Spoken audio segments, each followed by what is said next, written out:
Warning. This program may contain material of an explicit or graphic nature. Viewer discretion is advised.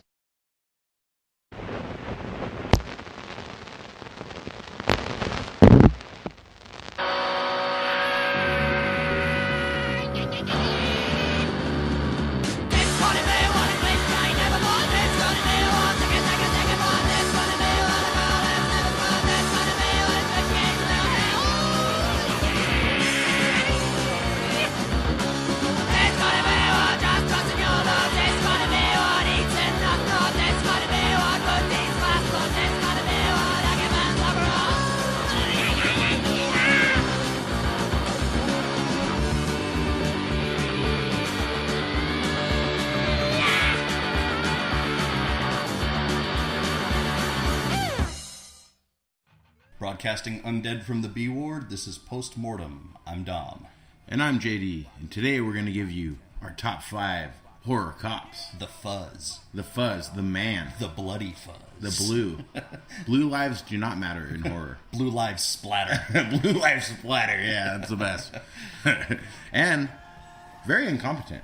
A lot of these horror cops. Yeah, a lot of them are. A lot of incompetency. Yeah, or, dirty, or just generally violent. yeah. When that promotion review hits, these cops are not going to get the promotion. Right. Well, they're, with all that's going on, it leaves you to wonder how much of this is fiction and how much of it is truth. That's true. Yeah, Blue Lives Splatter. I'm going to promote you 6 feet underground. As we always start off, let's get into some horror news. Horror news. So, as we talked about in the past, Phantasm 5, Ravager. Yeah. We've talked a little bit about this. Yep. It finally has a release date. Yeah. Did you hear about this? Been in developmental hell since 2014 when it was already done shooting.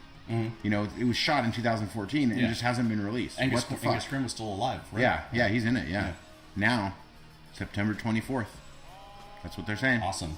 You know what else I heard is that to celebrate the release of it, they're doing a digital remaster of the original Phantasm, and they're going to do a limited theater run with it too. Yeah, definitely. That's going to be cool. When things go to developmental hell for years, there's usually a reason. Right. It's because they suck. Yeah. You know what I mean? And that's what I was worried about.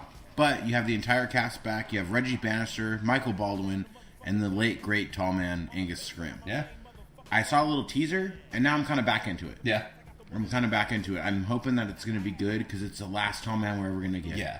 I'm hoping they go the insane route with it. Cause like number 3 got better the crazier they Number got. 3 is the best. Yeah. Lord of the Undead. Yeah.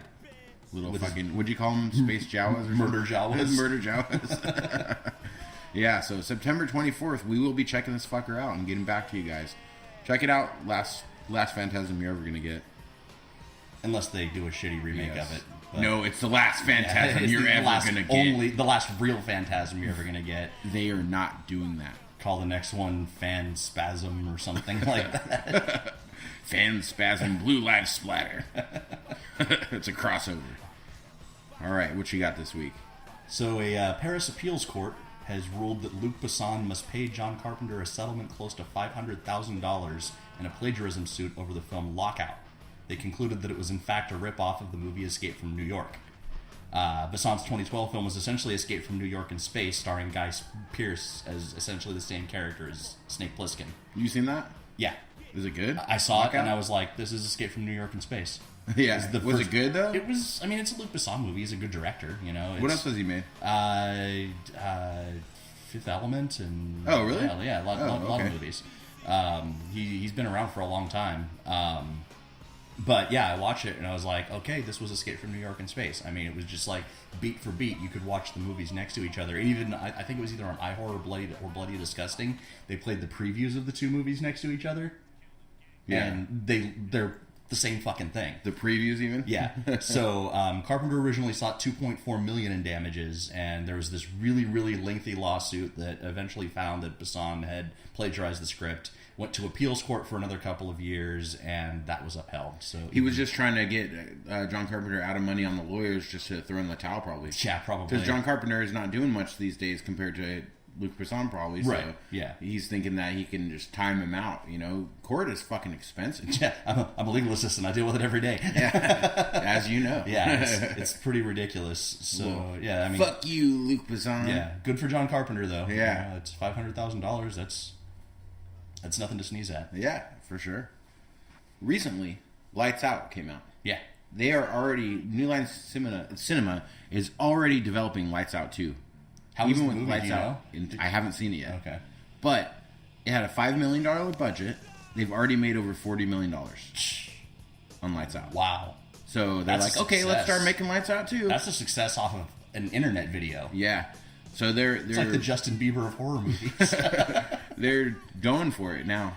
Cool. They're gonna franchise it out. Probably it's probably gonna be Lights Out 7 or whatever. Yeah. So this is my problem. I haven't seen it yet. I love the short. Yeah. I hope the movie's good. I hope it holds up. It's the same director and everything. The trailer was good. The trailer was actually a little bit kind of creepy. Yeah, yeah. I'm hoping it's good. I really want to see it. So hopefully by the next podcast, I'll have seen it. We'll see. I was thinking, I made a little bit of extra money at the wrestling show this weekend. Yeah. And I was thinking about maybe going and catching a movie tomorrow since I can drive again. And part of me was like, maybe I should go see Ghostbusters and give it a chance. But now I want to go see Lights Out. Yeah, you should. Well, maybe we'll go on a date. Yeah, we'll hold hands. We'll hold hands. I'll cut the hole in the popcorn bucket. Yeah. Wait, no. No? No. No. It's already made $40 million, so that's great.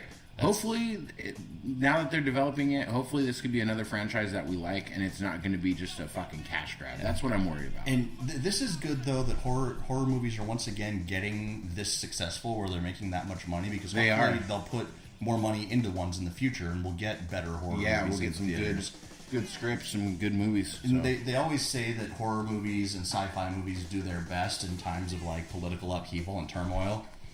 Because people want to be distracted from the horrors of reality, so they look at the horrors of fiction. Yeah. With the very first big sci-fi boom was during the the big atomic scare and all that. Yeah. And things are pretty fucked up right now. So they are pretty fucked up. We got people killing each other. We have Donald Trump, the lizard people. Yeah. We have the lizard people are going to win no matter who you vote for. Yeah. People stealing elections. It's pretty fucking ridiculous right now. I saw some little meme, and it was Donald Trump's skin with a zipper hanging on a coat hanger, and then it was fucking Andy Kaufman walking around smiling like he just ribbed everybody. Oh, I hope so. I hope so. Like, gotcha. Like something's gonna happen where Donald Trump gets elected, and then like when he has his speech, whatever they call that speech that the president takes when they accept the election, he's gonna be like, "Smile, you're on candid camera." If Donald Trump wins, Stone Cold is gonna hold Hillary, and then he's gonna shave her head. Just like this McMahon. This is not the political podcast. It's just, lizard people are relevant to the horror genre. Yeah, so it's we'll very talk a little bit about true. it. All right, what else you got? We talked a little bit about the Flatliners quote-unquote remake that was happening. Yes, we did. But Sony has announced that it's not a remake. It's a sequel. Yeah. Kiefer Sutherland will be reprising his role as Nelson Wright, though he'll have changed his name and taken on a new identity after the events of the original film. Yeah. And, I looked this up. This was going to be one of my new segments, too. Mm-hmm. I was going to say retractions and corrections. We're sorry, folks. Sometimes even we get it wrong. That's right. But Queefer corrected us. Yeah. He called us up. And he said, guys, I'd appreciate it if you stopped calling me Queefer. And you were wrong about this other thing. And we said, thanks, Queefer. Featuring the Queefer himself. But... as you said, the Queefs will not be playing a professor, or he will not be playing himself. He'll be playing a professor at a university with a name change. Almost like witness protection program, but just for his own good, I guess. Yeah, trying to... afraid of that kid with the hockey stick. Yeah, get a new life together. All I have to say about this is who fucking Ray. Like, it's about goddamn time studios started giving us long overdue sequels instead of shitty soulless remakes. Like, yeah. I hope this movie is good, for one, and I hope it kills it in the box office to show Hollywood that sequels are still relevant if they're done right. You don't need to reboot the Ghostbusters. You can make a sequel with Flatliners, and I'm looking forward to it. We'll see. We will see. Yeah, I'll be seeing it. I love the first one. Yeah. All right, so I guess that's going to be it for horror news. Quick little news segment there. We're not going to go 98 minutes like we did with the last episode. I got a lot of positive feedback on the last episode, though. Yeah, about the themes. Yeah, people seem to enjoy it. Yeah, people really liked it. Maybe we should do some things with snippets in the future. I mean, we immediately got flagged for copyright on YouTube. Yes, we did. Fuck you, YouTube. Like, in 5 minutes, literally, that email popped in. Fuck you, YouTube. But it's we're cool. gonna steal your shit. Yeah. We're gonna steal your shit and use it to promote your shit. Well, it's good because people liked the last episode where I was well spoken, eloquent, and sober. Right. And now we're back to our old tricks. I'm on painkillers right now, still though. So we're both fucked up. All right, yeah. Not as many as last time though. Not nearly as many. Yeah. We'll be back. We're doing Dom and JD at the movies this time. And then top 5 horror cops. That's right. But after this. Hi, thanks for listening to the Postmortem Podcast. If you want to support us, go to our website at www.postmortemshow.com and click the Amazon link. By clicking on the Amazon banner, Amazon will give a small percentage of the purchase price of your item back to the Postmortem Podcast at no additional cost to you. That's right. It doesn't cost you any money. We get money. You want us to keep doing this? You want more Doug Jones talk? You want more dick and fart talk? I don't care. We're going to do it. Fund our filthy, filthy habits. Yes, and they are many and they are fast. And most of them aren't legal. Yes. Click the banner. Just do it. Come on, don't be a dick. Give us money.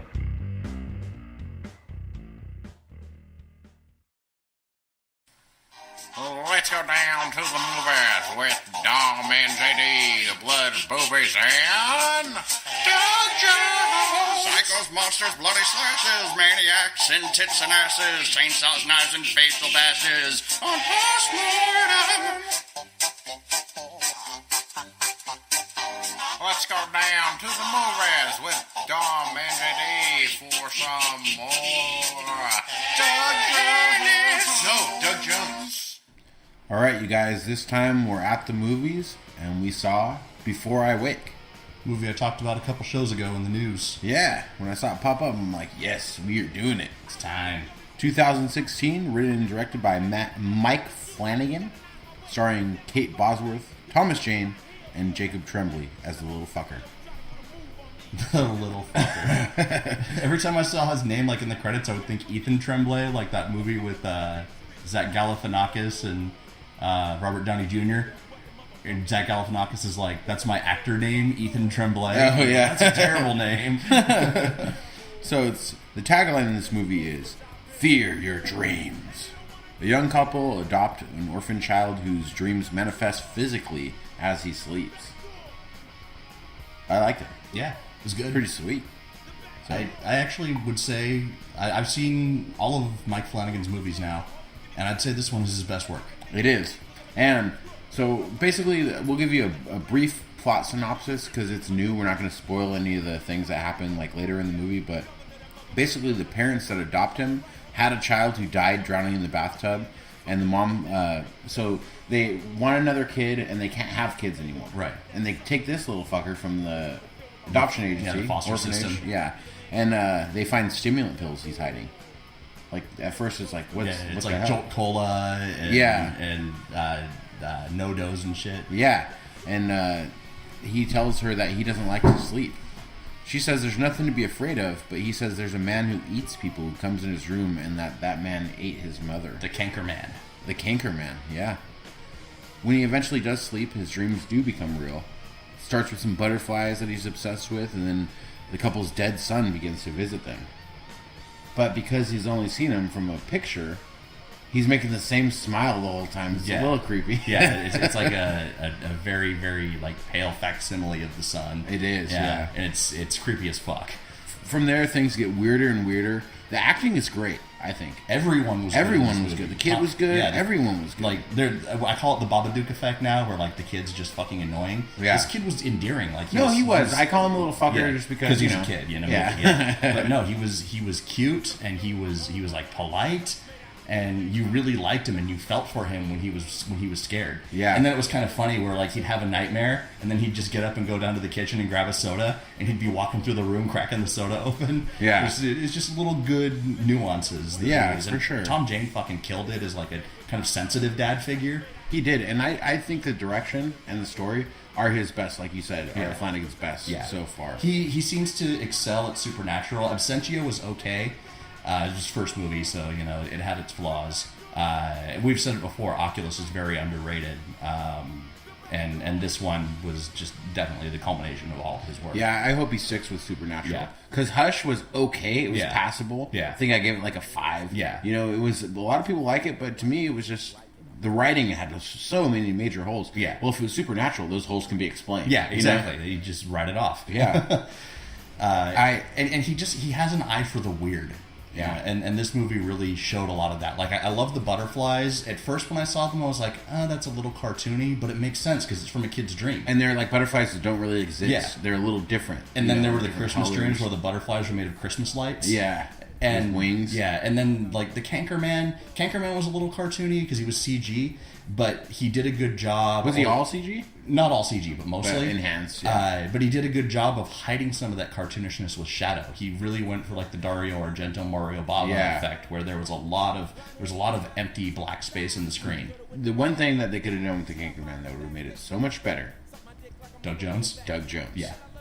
Doug Jones. Yeah. Makes it a 10 out of 10. Yeah. Doug Jones is like, it's like the MSG of movies. He makes it taste better. Yeah. I was excited for this one based on, when you did horror news and you were talking about it. And then I saw it was PG-13. Yeah. And I'm like, fuck. Yeah. PG-13 horror is terrible. For the most part, yeah. Not in this. Yeah. It was effective and creepy without excessive gore, nudity. I enjoyed everything about it. It's a movie you could show your kids. It is. And it's well, about kids, so they'd that have makes nightmares, sense. but Yeah.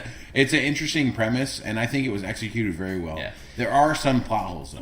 A in this few. one. Yeah. I thought that the end was a little bit rushed, but I think that was an advent of being in development hell for so long. And it wasn't in development hell because it was bad. It was in development hell because the initial studio went bankrupt, and then someone else had to pick it up, and then they had to bring everyone back and finish it. Yeah. So I think they kind of hurried through the last 30 minutes of the movie. They could have taken out some stuff in the middle, and then lengthened that part. Yeah. My plot holes that I have a problem with it, it's not a spoiler if I tell you this, but if you guys haven't seen it yet, this is not a spoiler because we all know that the kid has dreams, they become real, right? Okay, well, if this kid has these dreams and they become real, why isn't that happening at the orphanage? Why is it only when he gets adopted or whatever? Right. And why wouldn't everyone already know about this? It'd be world news. Yeah. Because it would happen, people would die, these things would happen, and they wouldn't sweep it under the rug because it would be so fucking crazy that everyone would know about it. Yeah. You know? Yeah. And that was a major plot hole. Yeah, that was a pretty big one. If he developed this right before, let's say he couldn't do it his whole life or whatever, and he just developed it right before, or if there was a reason that it happened when he was in houses, which I have a way that plot hole could be closed, but it would give away too much at the end. Yeah. But there could be a very good reason. I gotcha. I know where you're going. Yeah. Yeah. But they didn't explore that. Yeah. Could have, and that could have also been an advent of them rushing the end. Yeah. I mean, it's not a spoiler to say it, but I already said that the Cankerman ate his mom. Yeah. So maybe when he gets adopted and has another mom, he's afraid that his mom's going to get his new mom's going to get eaten. And that would completely explain it. Yeah, and his fear makes it worse. They didn't go there. Yeah. You know? Yeah. You know what I will say, though? There was some psychology in this movie that I really, really liked because I feel like the whole thing was really symbolic.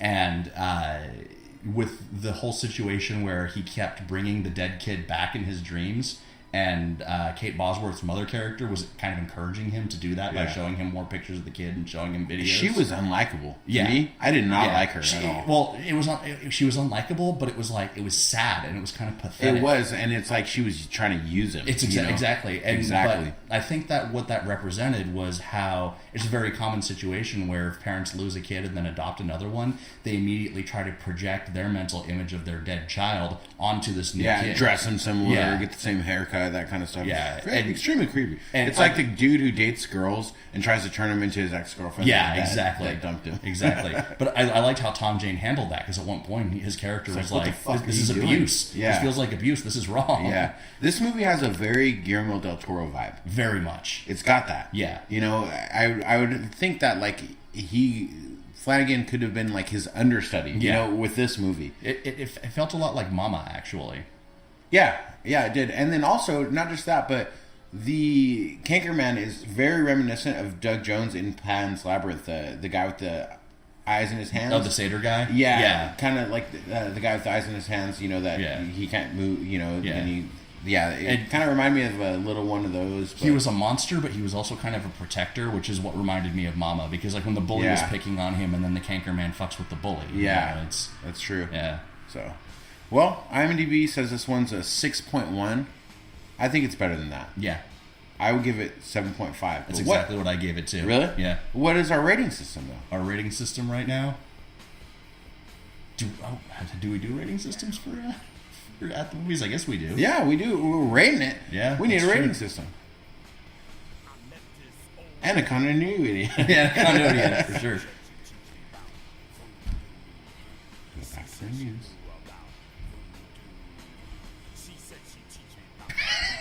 Should have thought about that. We're going to give this 7.5 out of 10 queefer redactions. Queefer redactions. That's right.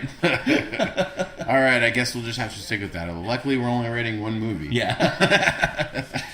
7.5 out of 10, but we want you guys to check it out. It's not perfect by any means, but he's getting better. He's going to be great. Oh, yeah. Give him a couple more movies under his belt, he's going to come out with something that's going to blow everyone's fucking faces off. Yeah, he's gotten significantly better every time, and I wouldn't even call Hush a setback. It was just, it's like... No, it wasn't bad. It was different. It was something different. It was, the same, you know? It was a good concept, but it was also full of fucking plot holes. Yeah. So. I'm a big fan of Rob Zombie's music, and I always describe Rob Zombie's music as blood and thunder, because it's just loud and you know, boom, boom, boom, and he's got his kind of grinding voice over it, and I love that. And then he did his album Educated Horses, which sounded like a psychedelic rock album, and it was completely different. And I didn't really like it because it was just too much of a deviation of what he's good at. Yeah. And then he went back to what he's good at. And I feel like Hush was the same situation. He tried to do something different. It wasn't what he's good at. He tried it. It's his right as a director to do something like that. For sure. More power to him for experimenting. Yeah. But this is where he excels. It does. And then maybe when he comes back to like and does like an old school slasher or something, a couple movies down, maybe he'll have it. Yeah. You know? Not saying we got to restrict him to the supernatural, Right. but I think that's where his money is right now. Yeah, yeah. You know, this is probably going to be his biggest movie to date. I would think maybe Oculus might have been bigger because it was it was like more mainstream, I guess. Right. WWE Pictures produced it and all that. So yeah. But Vinnie Mac behind the Oculus. It's so weird because there were no wrestlers in that movie. I was waiting for like Kane to jump out. It's really weird. Yeah, it's like they need someone to release it probably. Yeah, and they're like, okay, we'll pay for the advertising. Yeah, exactly. They did they did another one with Jason Momoa, and it was a biker movie, and that one was actually really good. And there were no wrestlers in that either. I can't remember what it was called, The Road to Something. But anyway, Road to WrestleMania. Road to WrestleMania. That's it. It was starring Jason Momoa as Roman Reigns. All right, we'll be back with the top 5 horror cops. Bad boys. The Fuzz. Sunday! It's SenCal Professional Wrestling! Sunday, August 21st, SenCal Pro returns to the Graduate at 990 Industrial Way in San Luis Obispo, California, featuring a battle royal to determine the first ever SenCal Pro heavyweight champion. Tickets are available at sencalpro.com. Come! Yeah, we're back with the top 5 horror cops. The coppers. You'll never take me alive, copper. ACABL, coppers are bastards. So, besides Lethal Logan X. Yeah. Officer Colt Cabana. And the Big Boss. Anyways, we're going with the top 5 horror cops. Some of the most unlikable characters you'll ever see. Sometimes. Some of them were fucking badass, though. Some of them are badass. Yeah. Most of my list, I didn't really go with a lot of unlikable, actually. I'm about 50-50. if you look at all cops in horror movies, they're a bunch of incompetent, like, there's no way Jason came back out from the grave. Yeah. You kids don't know what you're talking Yeah, about. they always deny it. They're all Mooney. Yeah. Mooney. More Mooney later. Yeah. So, you want to start us off with your number 5? Sure. I actually started my list with a cop that I really like. Oh, yeah? Officer Lou Garou, played by Leo Fafard in Wolf Cop. That's my number 1. He's your number 1? My number 1. Really? Yeah. That's awesome. We'll talk about him later then. My number 5, Special Officer Doofy from Scary Movie. Don't bother me when I'm cleaning my room. He put his dick in the vacuum cleaner. He did. Special Officer Doofy. Special. With the little toy bag. Yeah. That's the best part of that movie. Scary Movie 1 is actually... It was okay, you know, Yeah. it's funny, you know, for its time and stuff, but I they liked all bastardize it. I liked all the weed jokes in it. That was my They've favorite part. bastardized that fucker. It's a Scary Movie 6 or whatever, and Yeah. all these other that are the same thing. They're making these other movies. Yeah. Paranormal fucking whatever, you know? You know what though? A Haunted House was pretty funny. That's that. Yeah, I saw that one. It was But alright. It was done by the people who made Scary Movie. It was, Yeah. it was Ivory Way, where like So it was after a lot part of them. 3, it was just a different. It was the same production company, but it was a totally different crew making the movies. But the first one is the best because Oh, you got for sure. Special Officer Doofy, and he does the Kaiser Sose at the end. Yeah. you know, I don't know if the first or the second one is the best. The first one is because the Chris best one. Elliott with his hand. Yeah, the little hand, that's funny, but this is the only good thing in that movie. Yeah. Compared to the first one, you got the hedge clippers with the big bush. Yeah. The You got bats. Special Officer Doofy. You got the guy with the little dick, and he's like, "Small dick's like a disability, man. You would make fun of a guy in a wheelchair." I got all the ingredients to make a hot nigga pie. Yeah, it was. I could never watch it again now. Like I have no interest in Yeah. ever seeing it. Yeah. Carmeletta scene, maybe I'd watch that again. Yeah. You know, when she's running through the sprinklers in a bra. Yeah. That's pretty sweet. But Yeah.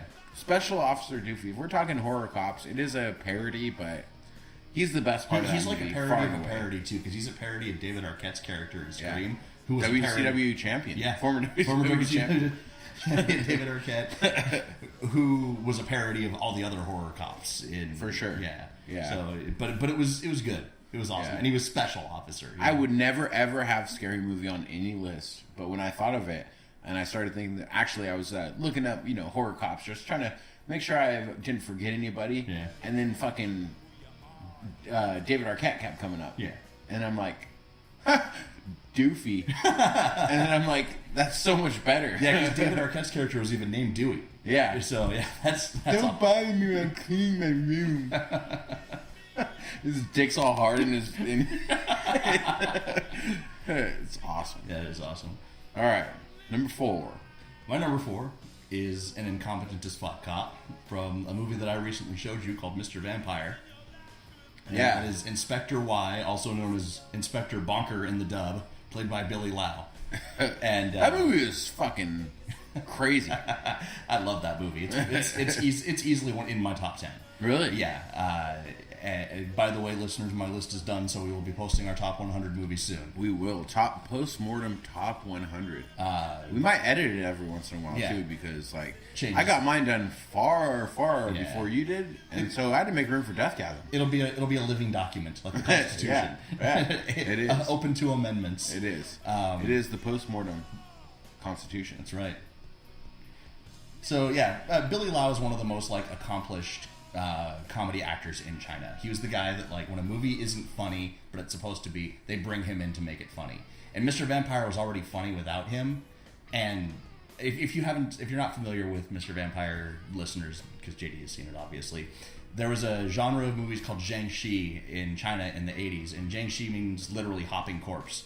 And it was their take on Chinese vampires of legend, and it was a blend of horror, kung fu, and comedy that was just absolutely fucking batshit crazy. And it was all based in Taoism, and there was this weird occult element to it. And the story of You guys gotta see it. yeah, It's you've fucking got to see funny. Mr. Vampire. It's you can find. He it told me online. about it. I'm like, it sounds all right. It sounds like, I like old school kung fu movies, but I can't watch a whole one. Right. I don't know why, but I can't sit there for an hour and a half watching Yeah. it. It's funny, Yeah. in practice, but Mr. Vampire is such a blend. It's I was really hammered too when we watched that. Yeah, you were. I think we did a double recording. yeah, and then we watched that. But it's full of supernatural stuff, and then you have Inspector Bonker, who is an incompetent cop to begin with. Like, there's a part where the guy is dead, and he's covered in scratches from the vampire, and Bonker concludes immediately that he was shot with a gun. You know, that's how bad a detective he is. But then on top of that, he's trying to marry his cousin, and he has some vendetta against the Taoist priest who's hunting the vampires, and is constantly trying to frame him for things, but his frame jobs are totally lame, and he's a coward, and he's just bad all around. But then at the same time, because he's so stupid and funny, like, there's an endearing quality about him that you still want, like, oh, you know, maybe we want Bonker to, like, have a good life at some point once he gets his shit together. And great inspector, great cop, great movie.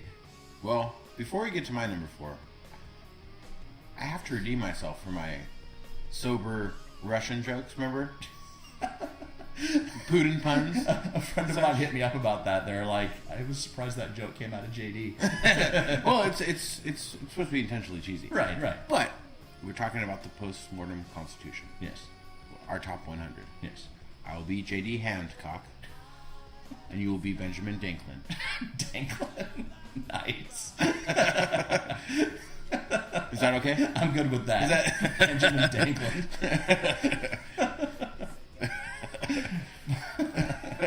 All right, my number 4, Detective Joseph Thorne from Hellraiser Inferno. Yeah? You know Hellraiser Inferno, when he's a cop and he's trapped in the same day and everything? Yeah. He's a corrupt-ass cop. Yeah. Doing blow off a hooker's ass. Yeah. that movie was only so-so, but he was good. I liked it. Yeah. I like Inferno. I mean, it's not a Hellraiser movie. It did. It's not really a Hellraiser movie. It would have been a good movie if they didn't put the Hellraiser title on it. And I liked it because it just, like, it was minor. It was minor involvement from Pinhead and the Cenobites, but you got two ninja cowboys, a black suit and a white suit, twins. Yeah, and then it was like the Matrix. Yeah, and then you got the guy with all the scars on his face as a cowboy. Yeah, you know, and the engineer. Yeah, the engineer. I forgot. Yeah. Are you the engineer? It's as good a name as any. And you knew who that guy was? That was the engineer. That was the psychologist. Dexter's dad. Really? You know the show Dexter? Yeah. It's Dexter's dad with long hair and a beard. Huh. I didn't catch that. That's good a name as any. And Joseph Thorne is a piece of shit. Big time. Don't give a shit about his parents. Don't give a shit about anybody. All he cares about is getting his dick wet, doing drugs, and stealing money from suspects. Yep. He didn't care about his kid. He didn't care about his wife. And that's the whole point. Yeah. He went to hell. He was in his own personal hell. And he deserved to be there. Relive that day over and over. I think it's underrated. I think you need like to watch it Groundhog again. Day meets Bad Lieutenant. I want you to watch it. Yeah, it was. Groundhog Lieutenant. I want you to watch that again. Okay, yeah. It's not like Hellraiser Deader or Hellraiser fucking those really shitty ones that come out. Revelations is the fake one with the wrong pinhead. Yeah, it's not like those. I'll have to watch it again.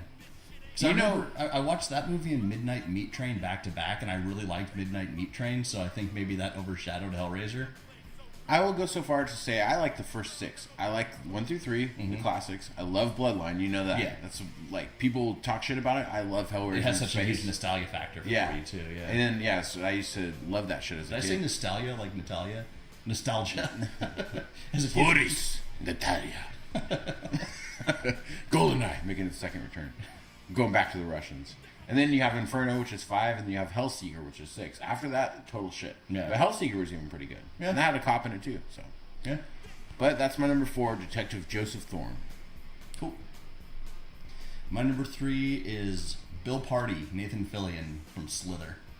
Yeah. I'm a big fan of Nathan Fillion. You know, we've already established that. I love Firefly. I love Serenity. I loved his appearance on Buffy. I love Castle, like everything he does. He really only has one character that he plays unless he's playing a bad guy. But his wisecracking, smart mouth, like flawed but ultimately wise hero character that he plays. Sometimes the one character is the best. Yeah. Look at Doug Jones. Yeah. Christopher Walken. Yeah. People like that. Yeah. One character. Joe Pesci. Joe Pesci. Joe Pesci's the man. Joe Pesci is the man. He still has my favorite line. motherfucker. My favorite line of any movie where he's got the painting and he's like, "You got a dog looking this way, you got a dog looking this way, and you got this guy saying, 'What do you want from me?'" That's Joe Pesci right there. Casino is awesome. Yeah. Could have been on our top 5 torture scenes if it was a horror movie. Yeah, for sure. Yeah, for sure. Love Casino. But yeah, Nathan Fillion is Bill Party. He was a flawed hero. He was brave, but he had to be worked up to it. Yeah. And that's an underrated movie. We Yeah. talked about it. But Yeah. Slither's fucking awesome. yeah, great horror comedy. I love the scene where Great body horror transformations and shit. Yeah, where he gets the shit kicked out of him by the possessed deer, and the girl has to save him. And as they're on the way out, he's like, "When we tell the story, it's going to end a little bit differently." That's him in a nutshell, right there. Yeah. He's one of those. I love it when they're not afraid to kick the shit out of the hero. Yeah. The hero doesn't have to be badass all the time. The hero shouldn't be badass all the time. It's like a wrestling match. That was good. Sorry.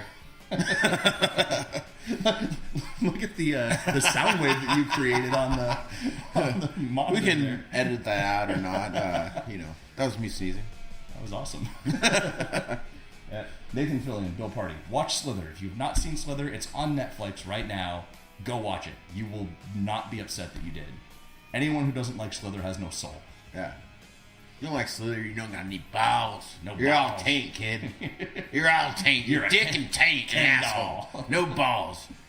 Got a tiny little dick, no balls, and just a big ass taint. Taint for miles. All right, my number 3 is probably your number 1. Officer Schmeakel from Dude Bro Potty Massacre 3. Actually, no, he's only in my honorable mentions. Wow, really? Yeah. I thought he was going to be your number 1 for Yeah, sure. no, he's a good one, though. He's a good one. What does he say? I always forget. You reminded me. I am an immortal fuck machine.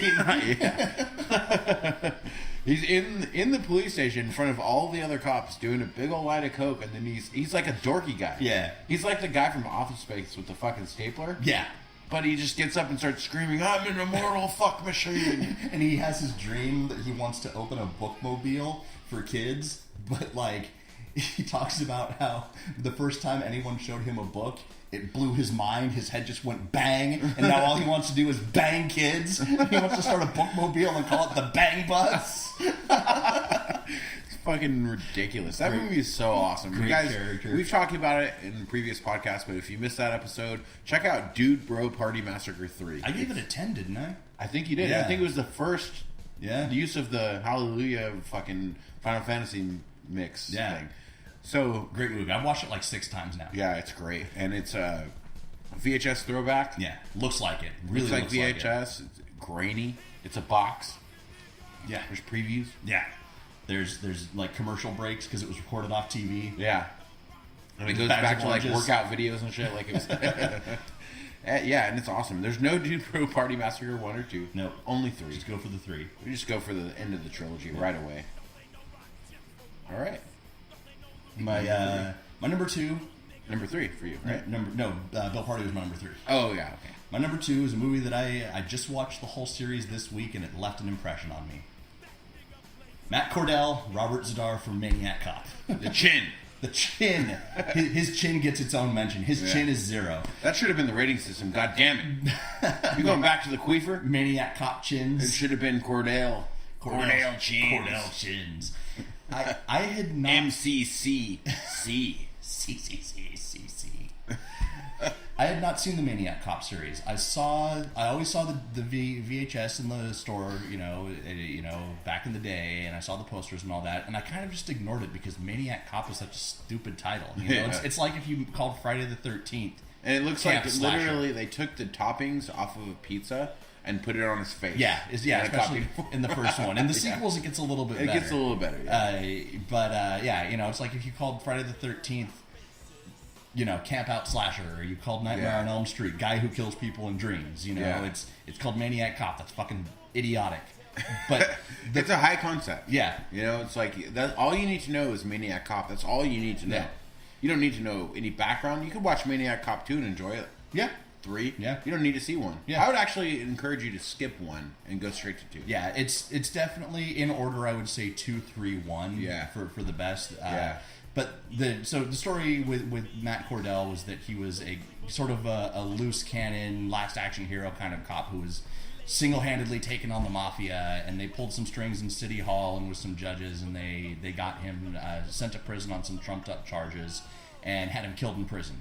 And he came back from the dead to avenge himself by making the police look bad. So he would dress up like a cop and go kill people, and then caused a bunch of terror in New York and made people afraid of, to deal with cops, and then it started police shootings. And it's actually pretty timely for what's going on right now. And I've heard they're remaking it, but I don't see how they could do it without his chin. Prosthetics. Yeah, for sure. CGI chin. And the first one didn't have a lot of supernatural elements in it. It was the second and especially the third where that came in. So it was kind of like Friday the 13th, where he, in part 2 it was Jason just as a killer, and then he became more and more of a zombie as the movies went on.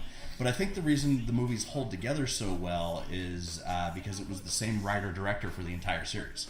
Yeah, they had an idea, and they saw it through from and the it's got Bruce Campbell in it. Yeah, in the first one and in part of the second one. Yeah.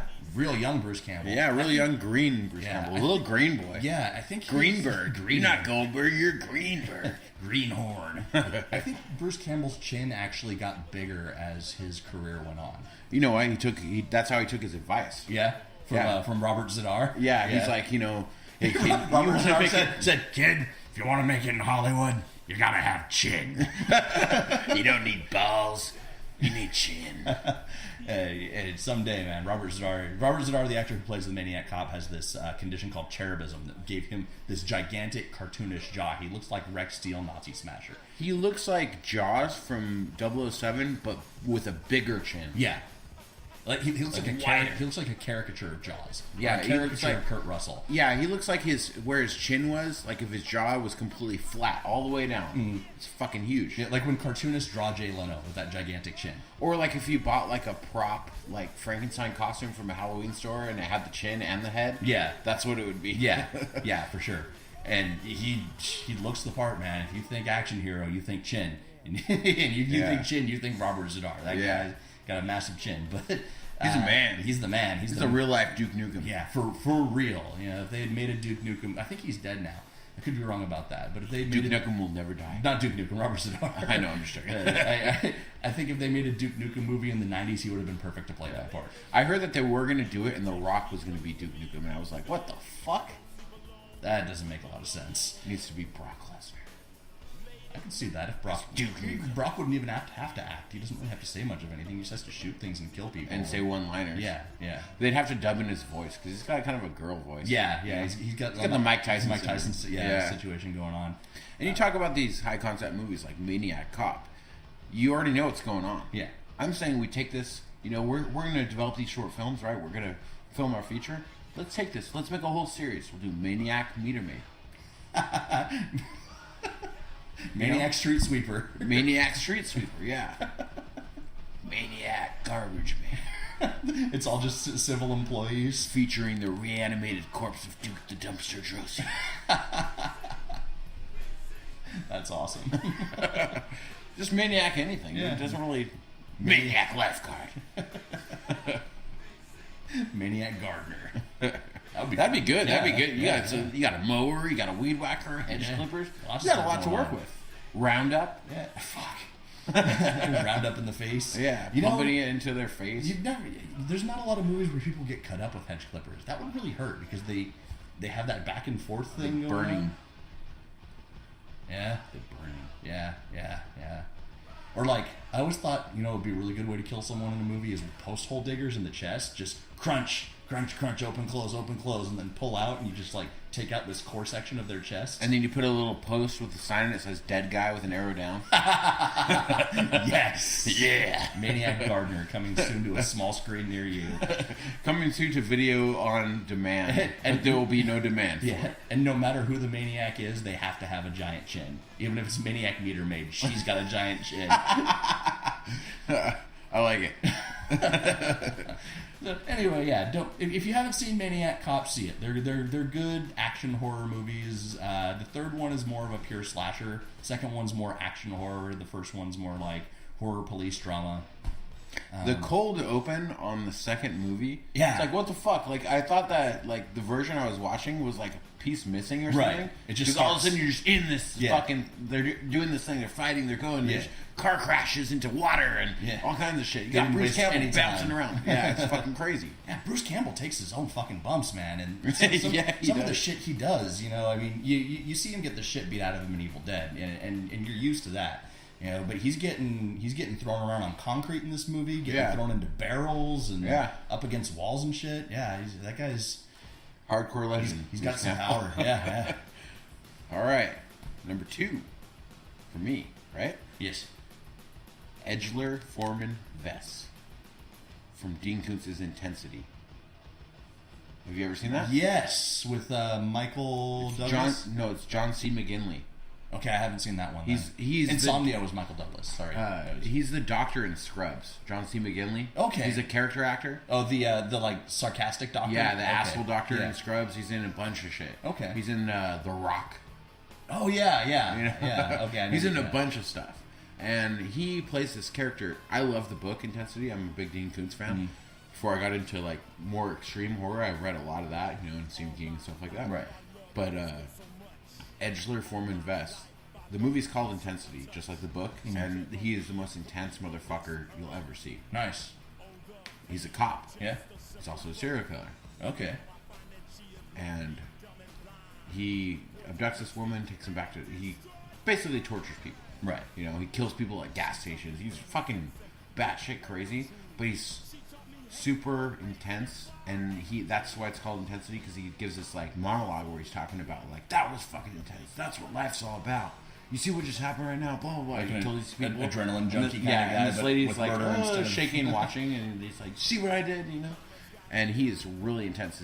It was actually, I will say it's a movie, but it was almost like a miniseries. Okay. So you might disqualify it if you How choose to is do it so. like? Was it made for TV or something? Or I think it was like for Fox or something in like 1998 or some shit Okay. like that. But I have it. Okay. I'll share it with you. Yeah, You can I wanna watch check it. that It's out. 4 hours long. Wow. So, Okay. Give me but it's something to watch. fucking awesome. Nice. Really good. And if My dad always has that book laying around the house. I don't know if he really likes it and is reading it over and over again, or just like slowly reading through it. But you know what, I'll let you borrow it. You watch it with your dad, because Yeah. if he likes that, Yeah. he might not even know it exists, because I didn't know it exists. Right. There's not that many Dean Koontz movies, and most of them are terrible. Yeah. Like The Watchers with Corey Haim, based on an awesome book. Yeah. Horrible movie. yeah, Took about 2 or 3 sentences from the book. and then just made its own thing. Yeah, basically. It's like Uwe Boll making the video game movies, but it's just the title and characters from the Yeah. game in a completely separate scenario. fuck that guy, except for Rampage. Rampage and Rampage Capital Punishment are fucking awesome. Postal was actually good but I didn't see that one. because he did it like a comedy, and that dude knows how to do comedy apparently. Yeah. Well, Rampage is pretty fucking awesome. Yeah, you know, actually, Seed, was that what it was called? Yeah. That was him? Yeah. Oh, that was pretty good too. Yeah. So fuck you. Uwe. Ooey. Uwe. Did you see the thing where he boxed his critic? It's on the. Oh no! I guess if you haven't seen Postal, it's on the DVD of Postal. They called it Raging Bull, and because everyone always talks shit about him. Because he sucks. Yeah. Well, and basically what he did is there was this loophole in Germany where if you make a movie and it doesn't make the money back, you can completely write it off on your taxes. Oh, So really? he was making money off the German government by making these shitty movies that tanked, and he didn't give a shit as long as Yeah. he was getting rich. Yeah. But he's very German, so he's very confrontational. He doesn't take anyone's shit. And with all these critics talking shit to him, he was a boxer in college. He said, any critic that is willing to, I will box you in the ring, and we'll do a charity boxing match. And one critic stepped up and boxed Uwe Boll, and Boll beat the shit out of him. Really? Yeah. It's called Raging Bull. I think you can watch it online too. All right, Ooey. Ooey. Listen here, Ooey. I'm challenging you to a fucking death match. That's right. You leave those gloves at home, you little bitch. We're doing light tubes. When it's not going to be charity, you're going to pay me for my time. gonna break up a bunch of Alone in the Dark DVDs and then slam them on the shards. On the fucking Zombie Nation or whatever was that fucking zombie movie you made? That's horrible. Yeah. Why did so? This is back in the days of video stores. Hollywood Video used to carry all this shit. House of the Dead. That's what it was. Not just House of the Dead. The video. No, some other was like Zombie Nation or Zombie America or some horrible title like that, and it was terrible. Fuck you, ooey. I'm laying down the gauntlet. I'm taking my metaphorical fucking plastic glove off and I'm slapping you in the face. I challenge you, sir. I challenge you to a death match. Cool. I will support that. Sencal will provide the ring. All right, we'll provide the ring. Wait, Sencal's our sponsor. We're gonna have to get with them. Yeah, and see if they will. Yeah, I'll talk to the owners. I know them. Okay, yeah, me too. So, ooey. He's gonna be gooey. What kind of ooey. girlish name is ooey anyway? He's gonna be gooey ooey when you're done. You're all taint, ooey. You're all taint. You got no balls. Long ass taint. Landing strip taint. You want to see what a long fucking taint looks like? It's like not a long dick. It's a long taint. It's like a dangly, saggy taint. That, if like, I could do it in like a black German accent and say it like that dude with the you want to see long fucking dick? Kevin Hart, you know? Yeah. It's a long fucking taint. My name's Ooey. I'm all taint. I wish our rating system could have been Ooey Taints. Ooey Taint. Well, maybe we'll carry it over to the next episode. Yeah, we'll see. Build a time machine. Okay. That was quite a tangent. That was fucking long, so yeah. Let's go. Cool. Made up for some lost time. My number one is from more of an exploitation than horror movie, though if you think about it, it's a pretty horrific movie.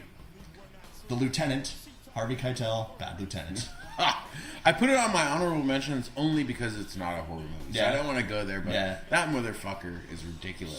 He's the worst cop ever. He is. My favorite part of that movie. I actually had him and Nicolas Cage as a tie for an honorable mention. That's a really underrated movie. It wasn't made as a Bad Lieutenant sequel. Protocol, Protocol. They just tagged the Bad Lieutenant name on it when it was done. But like, as far as using Nicolas Cage to the best of his acting ability, that movie was great because he was just high on crack the whole time. Do you know that Werner? He said, "What did you think about the original Bad Lieutenant?" I can't remember who's the director of the original. I don't remember. Well, it's someone famous. Yeah, I can't remember off the top of my head, but they said, "What do you think about blah blah blah's movies?" And then fucking Werner said, "I've never heard of her." That's awesome. Yeah, fucking Werner. Yeah, it's gonna be a triple threat. Me, Ooey, and Werner. You're gonna break Werner, man. And a grizzly bear. A grizzly bear high on PCP and Viagra. Yeah, those movies are fucking crazy. Yeah, you guys... Harvey Keitel, high on crack, naked and dancing and crying at the same time. And beating off at the same time. Yeah. You got to see the director's cut if you're gonna see Bad Lieutenant. What did he tell his girls in the car while he's beating off? I don't remember, but he told him like, "Show me how you suck dick." Or something yeah. And he's beating off like on the side of the highway. Yeah, he pulls girls over and makes them show him her tits so that he can whack off to her. Yeah. He is a bad cop. Yeah, and Nick Cage is his version of the bad cop, where he's high on crack and hallucinating lizards the whole time. Yeah, and Val Kilmer is his partner, but it's like fat Val Kilmer, and you can't even recognize him. It's not Batman. It's Fat Man. Fat Man forever. All right, my number one, like we said, is the Wolf Cop. Wolf Cop. I gotta take a piss. Oh, my dick's gonna explode and now I'm a werewolf. It's a great fucking movie. Just all the way through. Everything about that movie is good. It is. And it came out of nowhere, too. Yeah, just total left field. Came out of nowhere. I watched that fucker and I was like, whoa, this is awesome. Yeah, I saw the title Wolf Cop on Netflix. It was either Netflix or Amazon, and I'm like, Wolf? All right, I gotta see this. The fact that he turns into a werewolf and still puts on his uniform and still goes to fight crime as a fucking werewolf. He's just killing fucking bad guys. He fucks girls as a werewolf. Yeah, and he's awesome. Yeah. He's awesome. Wolf Cop is the man. He gets drunk as a werewolf. Everything that he does. Yeah, because he's a horrible alcoholic Yeah. before he's a werewolf. Yeah. He's a terrible cop before he even becomes the wolf. Yeah. And then he becomes like the awesomest cop in the world when he is. becomes a wolf. Yeah. That's a good movie. It's still streaming on Netflix. If you guys have not seen Wolf Cop, what the fuck are you doing? Yeah, if you're listening to the Post-Mortem Show, you're obviously a horror fan. Yeah. And you probably like horror comedies because it's a lot of what we talk about. that's all I talk about. Yeah. and so you guys need to check out Wolf Cop. Yeah, it'll change your life. It will. It'll change your life. You'll find God, and you'll realize that God is a werewolf policeman. Wolf Cop, not all taint. No, got some balls. No. Wolf Cop has a very, very small taint and very, very large balls. It's a quarter inch taint. Large hairy. His asshole is connected to his balls. There's no taint at all. His asshole's just on the bottom of his balls. The anus bone's got no to taint. The ball. I'm all balls. Fuck you, Ooey. All right, let's get to some honorable mentions. All right. Fire yours off. Go ahead. Okay. My first one is Lieutenant Donald Thompson. Mine too. Nightmare on Elm Street. I never really liked him. I felt bad He for him. means well, but fuck that guy. He was a shitty cop. He's got the male version of resting bitch face. John Saxon does? Yeah. You know how a woman with the resting bitch face, Yeah. He's got the male version of that. He's got resting douche face. Yeah, not a very good cop at all, but then like he gets demoted to a security guard in the second or third one. Yeah. Next time you see him. Nancy's not in the second one, so it had to have been the third one. Yeah. My second honorable mention, the best part of the Texas Chainsaw Massacre remake and the next beginning is Arlie Ermey as Sheriff Hoyt. Fuck yes. He's super intense. It's Arlie Ermey. He's a badass. Yeah. You don't want to fuck with that man in real life, Yeah. so... God damn it, I didn't know this sounded shit that high. He'll rip off your head and shit down your neck. Next honorable mention is Maniac Cop. Yep. Then, FBI agents are still cops. I say Right. Clarice. Yeah. Clarice. Pretty sweet cop. I will go one better to say I prefer Julianne Moore. Yeah. I prefer the Red Bush. Yeah. Yeah. Julianne Moore is forever hot. Especially, like, if you got to think about Julianne Moore in Boogie Nights, Yeah. or in Nell, Jodie Foster. In the wind, can you smell my taint in the wind? So, I prefer the former rather than the latter. Yes. My next one is former WCW champion Deputy Dewey Dipshit from Scream. I only put him on there so I could get the former WCW champion line on there. Right. And I already said it, so I probably shouldn't have even said anything. Drive the point. Reiterate. Yeah, reiterate. You killed the business. The next one is Deputy Winston from Cabin Fever. Yeah, he's on mine too. The party man. The party cop. Sheriff Wydell from The Devil's Rejects. Yeah. He's an asshole. Yes, he is. Texas Ranger Earl McGraw from Dusk Till Dawn, Planet Terror, and Kill Bill. He's in 3 Quentin Tarantino movies. Yeah, playing he was, yeah. Yeah, same role. He's in the universe. Yeah. Why? He's the master of the But universe. the first one was from Dusk Till Dawn, and he died, so I don't understand. But Yeah. Whatever. He's not the master of the universe. But he came back from death. What is his name? Ludwig? The cop? What's his name? Ludwig? The cop in Masters of the Universe. Oh, Lubick. Lubick. Yes. Not Beethoven, but Lubick. He would be on the list, but Masters of the Universe is not a horror movie. God damn it, why is it not a horror movie? Sheriff Wyman from Red State. You ever see Red State? Yeah, great movie. And it's like he's getting his dick sucked. He's gay, and they hit the car, and then he goes against a cult who like is against gay people or whatever. But like he's in like the wilderness or whatever, parked on the side of the road, and they hit his car. He's all, and that's the first time you see him. Yeah. And then you see the guy come up. He's like, "What happened?" And then he goes to work, and you don't know who he is. And all of a sudden, he puts on he's the sheriff. Yeah. And then he goes against this like homophobic cult. Yeah. It's pretty sweet. Great movie. Officer Mooney. Curtis Mooney. Mooney. The sheriff from Last House on the Left. What a dick. Incompetent. He's a rape sheriff. He's not incompetent. He's doing the rape. He's competent at rape. Yeah. It's his only strong suit. Yeah. He fills out the job applications. What are your strong suits? Professional skills. I'm strong at leadership. I'm able to take direction, and I'm a great rapist. Deputy Rick from Friday the 13th, Part 6, Jason Lives. Yep. Wherever the red dot goes, you bang. the sheriff from Dead and Breakfast. Yes. He's pretty awesome. Yeah. He's also the dad in Weeds. The dad that dies. I've never in the seen that first- show. You never seen Weeds? Dude, you gotta watch it. Watch the first 3 seasons and then stop. Yeah. Sheriff Hunt from Bone Tomahawk. Yeah. Kurt Russell. Yeah. Awesome movie. Totally forgot about that movie. That movie is awesome, man. I had my other tie I talked to you about Bad Lieutenant, and then another tie from non-horror movies. Zed from Pulp Fiction. He's a little bit of a rapey cop himself. Yeah. And Tim Roth from Reservoir Dogs. Yeah. And my last one. FBI agents could be considered cops. Fox Mulder from the X-Files. Yeah. There are X-Files movies, not just TV shows. Yep. And I love Fox Mulder. He makes the whole fucking series for me. Yeah. He's the best. It's all about him. When he went away, I mean, I love. Yeah, I didn't. Fuck that. I love Robert Patrick, but Fuck T2. but I don't yeah. need T2 as Yeah. fucking Mulder. Yeah, he doesn't need that. Yeah.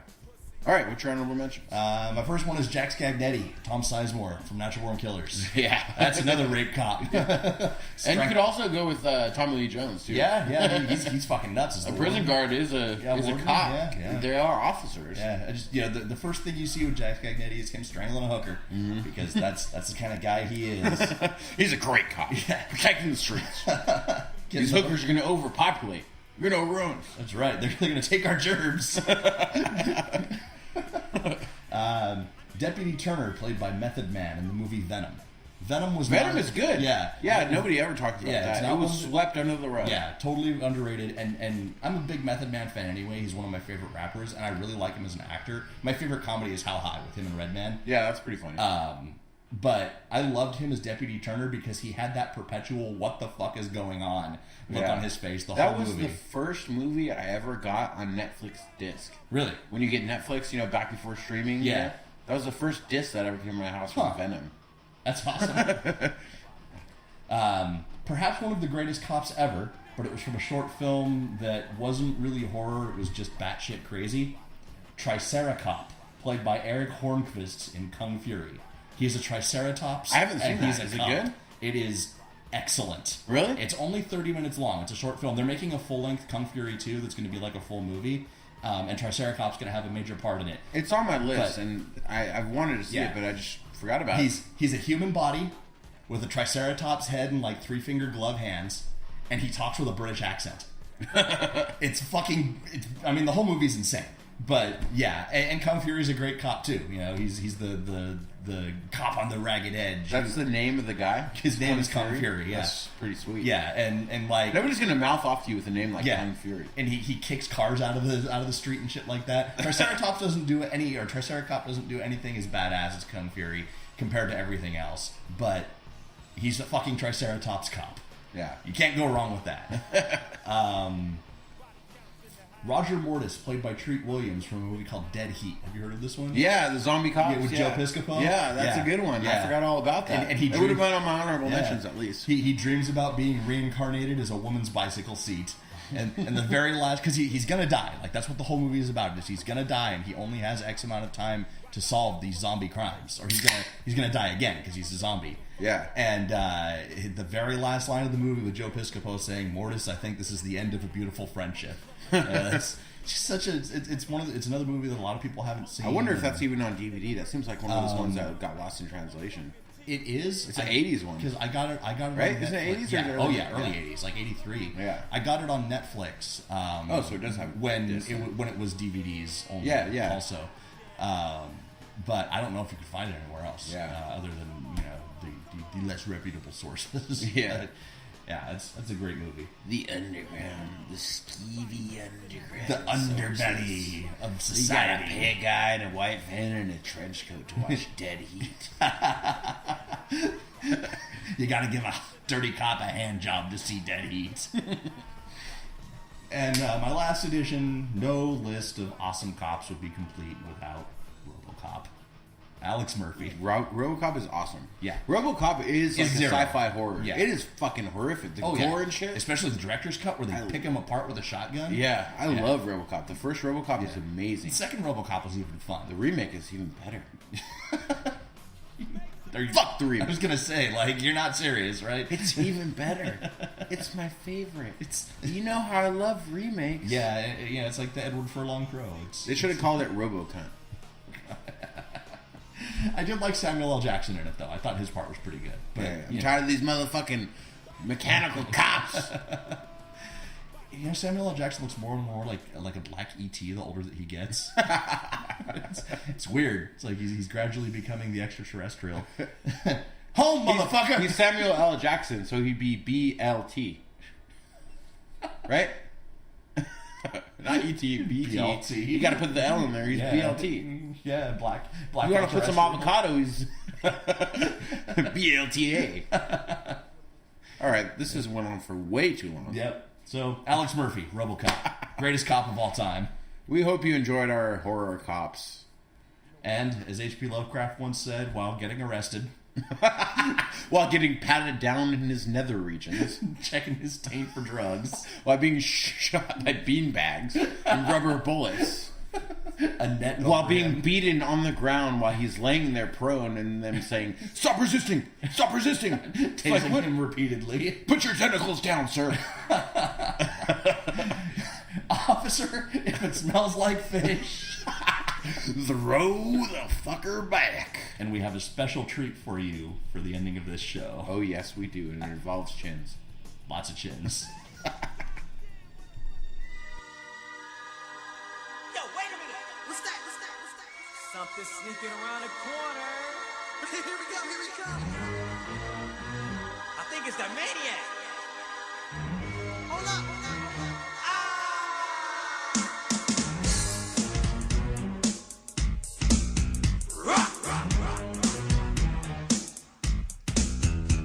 You better watch out when you hear that sound. It means that the maniac cop's around. Once upon a time, he was a super cop, but the bad guys strangled to make him stop. They put him in prison where they tried to kill him. But he broke out, now he's the villain. Bullets won't hurt him. I know it sounds like jive, but we're not sure if he's dead or alive. Set him on fire, I shoot him with an Uzi. But he'll show up in your jacuzzi. You can run him over, you can feed him poison. Push him out a window and it only annoys him. You better believe me if they think I'm lying. When he show up, people start dying. He's out for vengeance and he can't be stopped. That's why they call him the Maniac Cop. You have the right